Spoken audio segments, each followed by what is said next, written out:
नमस्कार दोस्तों, आप सुन रहे हैं डीजे की काव्य दुनिया, जहां कविता को भावना नहीं दृष्टिकोण की तरह भी देखा जाता है। आज का एपिसोड एक ऐसी कविता पर है जो आग्रह नहीं करती, जो शिकायत नहीं करती, जो साफ शब्दों में कहती है वरदान मांगूंगा नहीं। यह कविता के रचयिताकार हैं शिव मंगल सिंह सुमन। शिव मंगल सिंह सुमन जी का साहित्य भावुक आग्रह से नहीं, मजबूत विचार से खड़ा होता है। वे उस समय के कवि थे जब कविता मंच पर नहीं, आंदोलन में बोली जाती थी। उनकी रचनाओं में देशभक्ति नारे जैसी नहीं, नीति की तरह आती है, शांत, स्पष्ट और जिम्मेदार। वरदान मांगूंगा नहीं इसी सोच का विस्तार है। यह कविता कहती है, मुझे संघर्ष से डर नहीं, लेकिन दया स्वीकार नहीं। मुझे शक्ति चाहिए पर उधार की नहीं। तो आइए सुनते हैं इस कविता को। यह हार एक वीराम है, यह हार एक वीराम है, जीवन महासंग्राम है।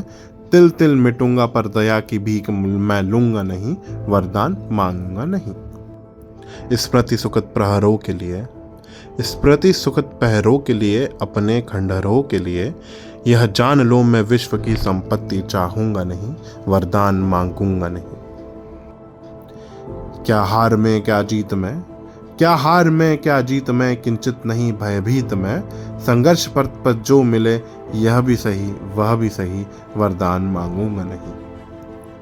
लघुता ना अब मेरी छुओ, तुम हो महान बने रहो। अपने हृदय की वेदना में व्यर्थ त्यागूंगा नहीं, वरदान मांगूंगा नहीं।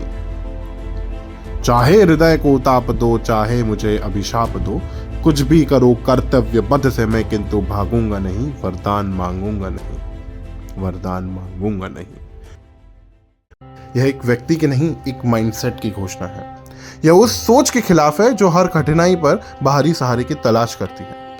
आज के समय में देखें तो कविता और भी प्रैक्टिकल लगती है। चाहे व्यक्तिगत जीवन हो या प्रोफेशनल वर्ल्ड, जो व्यक्ति ओनरशिप लेता है वही आगे बढ़ता है। सुमन जी की भाषा सरल है लेकिन स्टैंड्स बहुत ही फर्म। कोई सजावट नहीं, कोई भावनात्मक दबाव नहीं, सीधा स्टेटमेंट। दोस्तों, यह कविता हमें यह भी सिखाती है कि आत्मनिर्भरता कोई स्लोगन नहीं, यह रोज का डिसीजन है। काम करने का, जिम्मेदारी उठाने का और परिणाम स्वीकार करने का। वरदान मांगूंगा नहीं एक कविता कम और एक लाइफ पॉलिसी ज्यादा है। जब हालात मुश्किल हो और शॉर्टकट आसान लगे तो बस इतना याद रखिए, जो मांगकर मिलता है वह पहचान नहीं बनाता। इसी विचार के साथ आज के एपिसोड को यहीं विराम देते हैं। मैं हूं डीजे और आप सुन रहे थे डीजे की काव्य दुनिया। अगले एपिसोड में फिर मिलेंगे एक नई रचना और एक स्पष्ट सोच के साथ।